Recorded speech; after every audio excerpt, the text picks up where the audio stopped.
kind of give you what I know. So as most of you know, let's just start with vaccine. Anyone who works at a K through 12 school can be vaccinated currently. That's the current phase. I don't know if I heard a percentage, but on our incident management team this morning, it was brought up that we've had a really robust request from teachers to be vaccinated. So that's really been good. Probably even higher than some groups like first responders, maybe even higher than healthcare providers. So that's been really good on the vaccine front. At least as of today, the next phase is not planned to be started until March 22nd.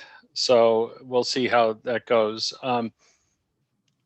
Vaccine availability has still been a problem, and we did not get any of our vaccine order for this week. The state is looking at 3 weeks instead of ordering 1 week at a time, ordering 3 weeks at a time, which allows people to do a better job with planning vaccine clinics and those type of things. So I think we'll see a document coming out from the state in regards to that. And it puts a lot more work onto the health department for managing, along with the 3 week piece. It kind of puts local public health as the center of vaccine distribution for a county. So there's going to be some extra work that happens on the public health standpoint. We have not had Johnson & Johnson vaccine yet in Kittitas County. I don't know when we'll actually be getting it. They overpromised, at least on the beginning of their contract with the US government, but I think they're going to get caught up and be producing what their contract requires by the end of March. So we should be getting some more vaccine there.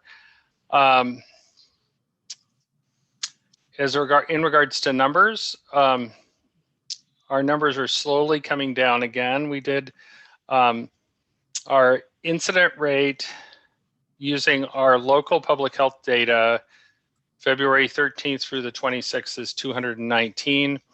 As you remember, we were above 700 at about Christmas time. The state's dashboard has us, for those same dates, has us at 134.1. The reason I point that out, twofold. One is it's difficult to gather data, and that 134.1 is a significant number, and I'll tell you why in just a second. Our percent positive rate still remains about 8%. It was 9% last 2 weeks ago. It was 8.2% this week. You know, that's within standard deviation.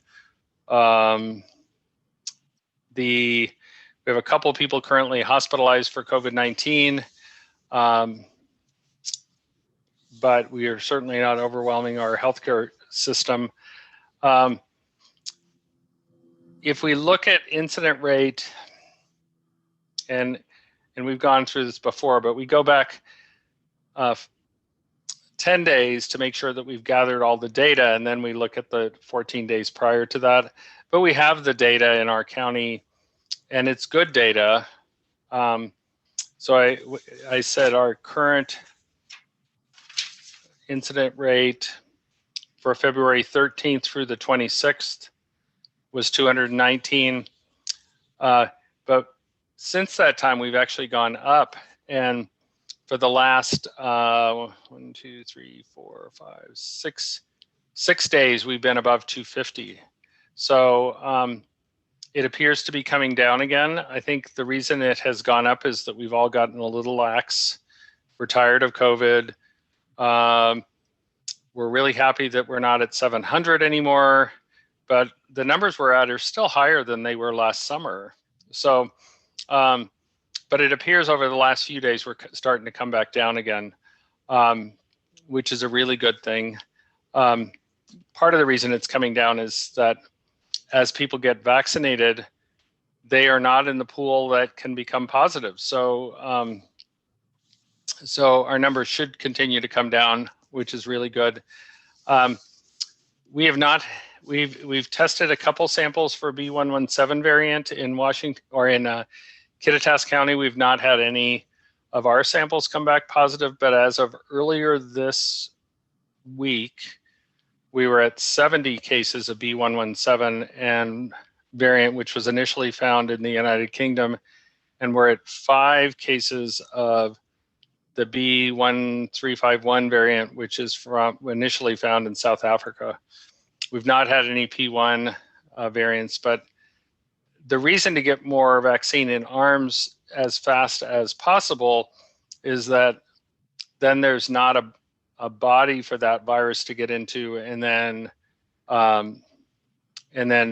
mutate into something else. So there had been a lot of discussion, should we just give people their first vaccine and just get more vaccine into each individual arms? And at least in Washington State, the decision was made to continue with the plan of, if you get Moderna or Pfizer, get 2 vaccinations, and I mean, we'll just see in retrospect whether that was the right or the wrong decision. Our cases per month over the last 4 months, we had 613 cases in December, 334 cases in January, 173 cases in February, and so far only 49 cases in March. So it's definitely coming the right direction. We are the 6th highest county in Washington State for fully vaccinated people. So our vaccination rate, fully vaccinated in Kittitas County, 14.23%. In Washington State, that's 9.95%. Percent of people initiating vaccine in Kittitas County, 20.52%, and in Washington State, 17%. So we're way ahead of a lot of the other counties. Clallam County, Chelan, Jefferson, Wahkiakum, Douglas were all a little bit higher than us. Clallam County actually had 23% fully vaccinated. So, you know, a lot of that depends on how much vaccine people get and what the population size is, and but we're heading in the right direction in regards to that. Phase 3. So I'm on a group that was charged with coming up with some metrics to get into phase 3. That work product has to go to the governor by close of business day today. There's other groups that are working on different things like what's included in each phase and those type of things. But from a what are the metrics going to be? There'll be one hospital metric, so I don't know what that'll actually end up being. That's being chosen by the Washington Hospital Association. A metric on cases per 100,000 per 14 days, so incident rate. There was some discussion somewhere between 100 and 150. They'll probably land on 150, so that goes back to what I was saying. The state has us at 132 currently. We're definitely close, regardless of whose data you look at, but we have a little bit of work to do to encourage people to continue to mask and socially distanced. The other metrics that will probably be included in there are, the most important thing is we recommended going back to county by county. So instead of doing regional approach, the governor really likes the regional approach. It's ultimately the governor's decision, but it was a unanimous decision to throw out the regional approach to moving forward in phases. There'll probably be something about percent of people vaccinated, and whether they'll use percent of people over 65, percent of people in nursing homes that are vaccinated. I'm not sure which metric they'll use, but there'll probably be some type of percent vaccinated, because that depends. The more people we have vaccinated, the less disease we're going to have. And so a county that has, like Clallam County, that has 23% fully vaccinated, and now I'll throw a county under the bus, will have less disease transmission than Lewis County, which is at 6%. So, so there'll be some kind of metric in regards to percent of people vaccinated. Most of the things that'll be able to be done will probably fall into the 50% capacity. That would be my guess. When we, right now, most things, if you look at phase 2, talks about 25% capacity. So we talked about phase 3 being 50% and phase 4 being 75%.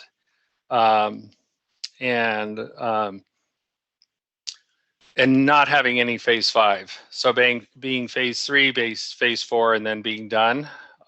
It'll probably move forward on a month-by-month basis instead of 2 weeks. And all of that information will come out sometime this week. I'm concerned about having a surge of, we will have a surge from B117. It's really just a question of how big of a surge that'll occur in late March or early April. And then I think we'll have a surge, we'll have a blip. Hopefully it won't be a really tall blip, but we'll have to see. And then I think it's going to go down in the summer to a reasonable level, and we will be able to make plans for moving forward in the fall to having more kids back in school. I am really concerned about what we're all doing over spring break. So the governor still is recommending people not to travel. That's, again, you should not travel, not you shall not travel. That's just going to capture a few people that say, okay, well, I'll stay at home. The more we travel, the more likely we're going to get exposed to people. And if you decide to travel, or even if you don't decide to travel, make sure that you're wearing your mask and socially distancing around people that are not in your immediate family member group. Some recent recommendations came out in regards to what those of us that are fully vaccinated can do. So people that are fully vaccinated can get together with other people inside their house that are fully vaccinated, or with one other person that's not at high risk that's not vaccinated. So those recommendations have not come out for what can you do in a business. So here at the health department, I can't run around without my mask on because I'm fully vaccinated, and perhaps almost everybody here is fully vaccinated. I don't know, but those recommendations will come out soon. But currently they're just recommendations for what we can do in our own household. So if you wanted to have another couple come over to your house and that other couple was fully vaccinated and you're fully vaccinated, you can have a normal dinner, right? We're trying to get back to somewhat sense of normality. What else? Our outbreak that was associated with AAU basketball has pretty much gone away, as has my camera, it looks like. And there I am. We did have an issue with false positives with our testing that occurred with athletics. I still don't have a definitive answer for that as to why. I'm going to talk to Kate a little bit about that the next time we're both at the health department together. It doesn't really make sense to me that we would have we tested 79 athletes. We had 8 athletes that were positive. And in a test that has specificity of above 98%, it does not make statistical sense that we would have 8 out of 8 that were false positives, but we may not ever be able to actually answer that question. We've kind of changed the protocols in regards to Cle Elum has kind of led the charge in regards to this, because they were the ones that had the outbreak in regards to AAU basketball. Just so you know, we did not see any transmission within the school, nor did we see transmission on the basketball court. It was all when people were traveling to and from games. It was people hanging out together, watching video games, and having sleepovers, similar to what we've seen at the college. But what they've chosen to do is, in their testing, and they're still doing mandatory testing for athletes, although they're getting a lot of pushback because the rest of the districts did not choose to do mandatory testing. But if they have, in their screening testing that they're doing, their voluntary testing with staff or their mandatory testing, what they're doing is, if they have a positive, they're taking another test out of another kit. If that kit is positive, then they're considering that a true positive. If the second test is negative, then they're having that person go to the COVID clinic and get a PCR. So there's some movement on that to try to take care of the potential for false positives and false negatives. I did test 4 people here at public health today. They're not public health employees, but they were people that are employed other places. We had 1 positive, 3 negatives, and I sent all of those people to kind of work on this issue of how good is our testing. I sent all of them home with PCR kits, so to confirm they're positive or negative, although the person who was positive was symptomatic, so that's an issue. The data in regards to schools, we've had 168 cases in the school since school started. Let me make sure that's the correct number. Sorry, 138 cases. We've had no in-school transmission. So, and that's because we're masking and social distancing and hand washing. That's a function of how students and parents and teachers and staff have done. Nationwide, we've not seen really any transmission in the K-5 schools. So this week, Kittitas School District hired another either 4th grade teacher or 3rd grade teacher. I can't remember which one. So they could open up more space, because it wasn't that they didn't necessarily have the space, but they didn't have a teacher if they expanded the space. So they're hiring another teacher. They're opening their 3rd and 4th grade. They've already had their 5th grade totally open. Thorpe is coming back fully open 5 days a week for all students in April. Cle Elum has gone to 5 days a week. They took their Wednesday off, and they're rotating A and B. So 1 week their A group would be in school on Wednesday, and the second week their B group would be in school. And Easton is opening up more classrooms. I was on their school board meeting, and I had to get off so I could get on Kittitas' school board meeting, but I know they're planning on moving forward. So, so vaccine is happening for staff and students, or staff. Students under 16 are not approved yet for vaccination. So we're working on that. We probably really won't have vaccination for that group until 2022, I would guess. But if we have enough teachers and staff vaccinated and parents vaccinated, that shouldn't really be an issue. The biggest group that tends to be the ones that are transmitting disease are the high school students, and we knew that to start with, because those are the ones that are working, they're driving, they're hanging out with others.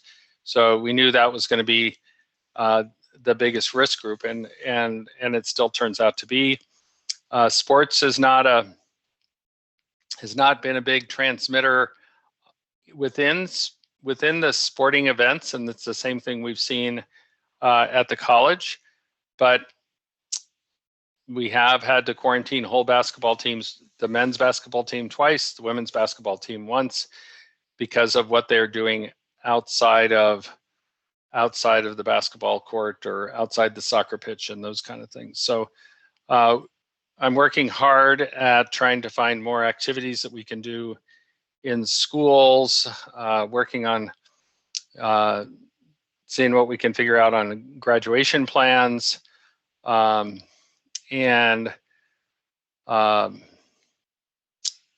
we worked hard on figuring out how to do musical activities outside and taking this this restriction away that pep band can't play at a football game because that's more unsafe than football. It just doesn't make any sense to me. So I'm working on the state on inconsistencies and things that don't really make sense. The 6-foot rule is people's big question. I mean, it's everybody's big question. I'm on a school reopening work group that next Tuesday, and that's the #1 topic. I think we could safely get rid of the 6-foot rule in the K through 5 since they don't transmit anyway, but that's going to have to be an OSPI, a labor and industry, and the governor getting together to answer that question so we can have more kids back in school next year. So that is my update. I'm willing to take any questions. So the first question in there says, Monday evening, you told the clown group that you expected us to be in school full-time in the fall. Can you speak to that, please? Yeah, I don't see a reason we can't be in full-time in the fall. I mean, it's the more of us that are vaccinated, the less disease that's going to be transmitted. We will not be at, I mean, I would like to be at 0 COVID, but I think where we're going to land is somewhere similar to what we expect from influenza every year. So instead of 550,000 deaths, we end up having 5,000 deaths yearly. That's still a lot. And if you have a family member that dies of 50,000 flu deaths, not 5,000. The nice thing about COVID, I mean, there are some good things about COVID. We've only had 1 pediatric death in the United States due to COVID this year, which is really amazing. But we'll probably end up being somewhere where there's 50,000 deaths from COVID every year. And that's going to be, unlike this year where we haven't really had very much influenza, my guess is that's going to be added to what we usually see from influenza. So, but I think we'll be masking in the fall. I think that we'll have the 6-foot rule will go away, which will allow us to have full schools back, in-person schools back. As all of you know better than I do, the 6-foot rule limits the number of people that you can fit in a building. So, I mean, you are building a new building, but you can't build enough buildings to actually do that. So, so vaccination of the whole community is important. Masking is still going to be there, but I think we'll figure out the 6-foot, 3-foot rule thing, and we'll probably land at 3-foot. Central is planning on being back fully in the fall, full dorms, full campus, and you have to make a plan somewhere, and that's where they've decided to move forward on that plan. So that plan could be derailed if we have this big giant burst of COVID-19 in the summer.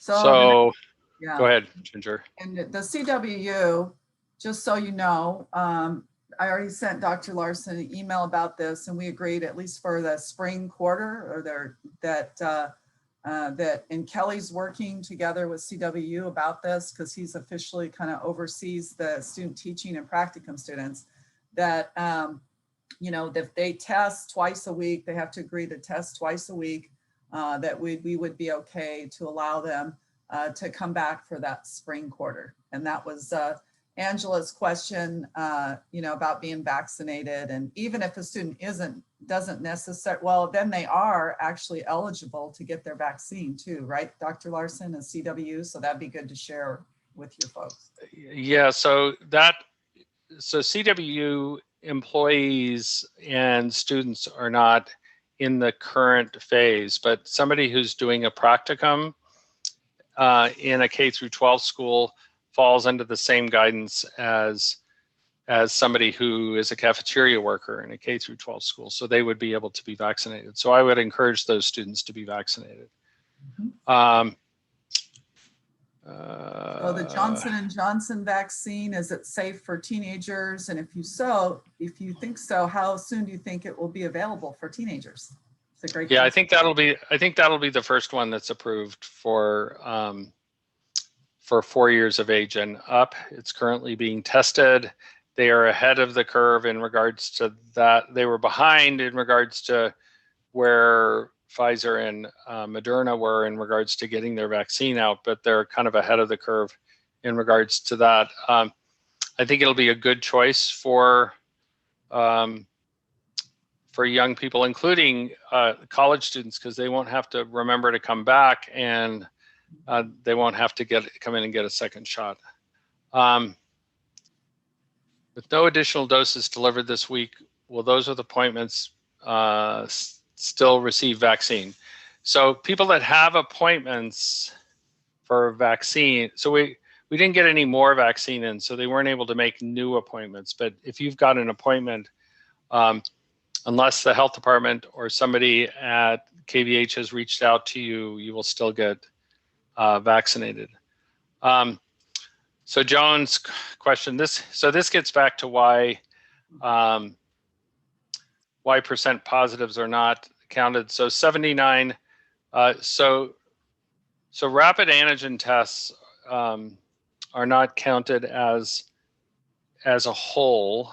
It's for complicated reasons. So positive rapid antigen tests are counted, but not negative rapid antigen tests. And so that throws the percent positive out. That's why that percent positive is a terrible number. In Chelan Douglas, their hospital way back in August decided they were just going to do rapid antigen tests because they were losing, I think, $79 on each test that they were doing. The hospital was losing that. So they've only been doing rapid antigen test in Chelan Douglas since August. So the value of the percent positive is terrible. Yes, football needs pep ban. Totally agree. And they were supposed to have rewritten those rules over the weekend. I'll reach out to Bob Lutz. The other piece is that that I'm pushing on getting them to remove the pep ban, actually the players, the coaches, from the number of people that are there, and just ending up with, currently it's 200, including spectators. The people on the field are not going to be the ones that are transmitting the disease. It's the people sitting in the stands. So we're working on some things. One of the issues, and I've talked to Cole about this, is that especially as we look towards doing more things in phase 3, they probably need to be assigned seating, and they'll probably have to be assigned seating for graduation as well. So that's really not that difficult. It's just one more thing for people to do.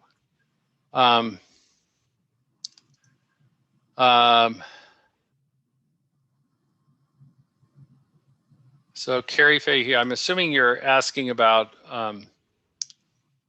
whether or not student teachers need to be required to be, or the practicum students need to be required to be vaccinated. And no one currently is required to have vaccination. So if that was where that question came from. CWU has made a decision not to require vaccination for their students in the fall. They've not made a formal announcement, but they've already made that decision. that's not good for me, because if they had required their students to be vaccinated, then we'd have 9,000 more people in the community vaccinated. So from a selfish standpoint, I would have loved for them to have required vaccination, but currently no one is requiring vaccination.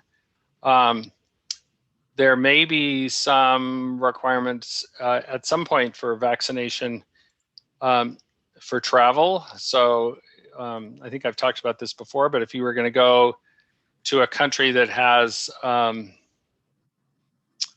risk for yellow fever, you're required to have a yellow fever vaccination to go into that country. And I can see that that may turn out to be the case for some international travel. Oh, yep. So it sounds like I answered, Carrie, your question about CWU. No, they're not going to be required to be vaccinated. Yeah, and that's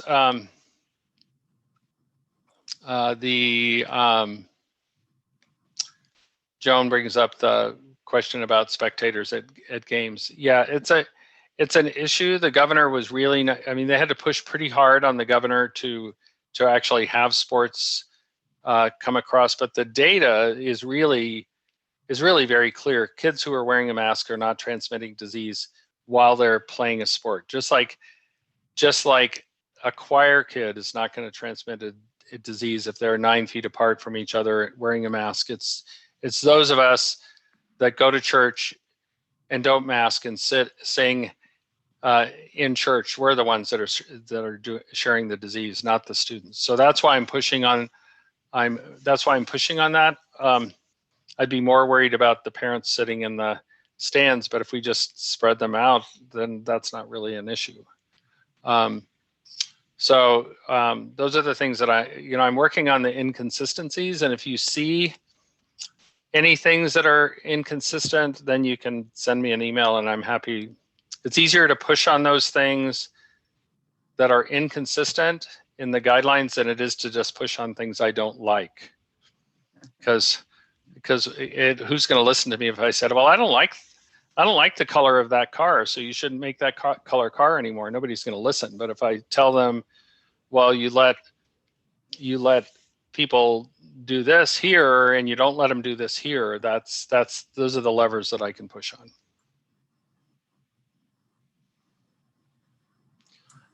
Yeah, it's that's absolutely correct. And restaurants are terrible. I mean, I have a lot of friends that actually own restaurants, but tons of transmission occurs there because we're sitting there with people that aren't in our immediate family, and we're not just taking our mask down and taking a bite of a hamburger and pulling it back up. We're sitting there for an hour eating a hamburger and having a beer, and so a lot of transmission occurs there. So those are the inconsistencies that I'm working on. And so I was actually just getting ready to send Cole a note about, he had brought up sports banquet.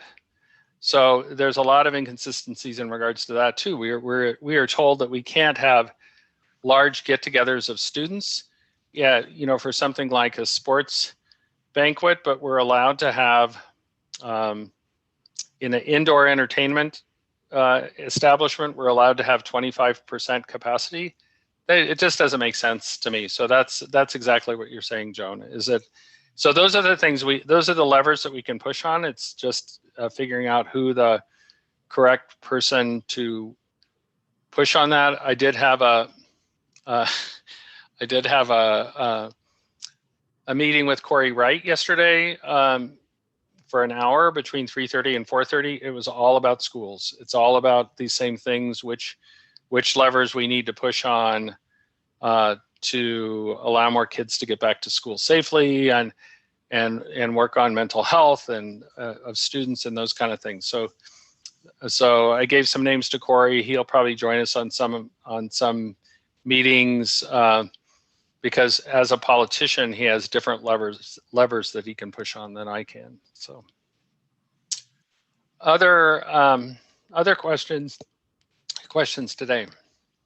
I see one about beyond the 3-month or longer estimate for the Pfizer efficacy. Do you have a personal prediction on how long it will work? Yeah, so the last August, we were telling people if they got COVID, they would get 30 days immunity from getting COVID again. That's been changed to 90 days, and it'll probably be longer than that. The 90-day immunity that we are telling people is based upon that same data in regards to how much antibody response that people get from having natural disease. It does appear that vaccination gives people a more robust immune system response and is probably better from preventing us to get COVID again. So I think we'll probably land somewhere, by the summer of about 6 months, I would guess. Now, some of that depends on what kind of problem we have with virus variants and whether or not, we do know that in Manassas, Brazil, that they had about 70% of people in that community had COVID.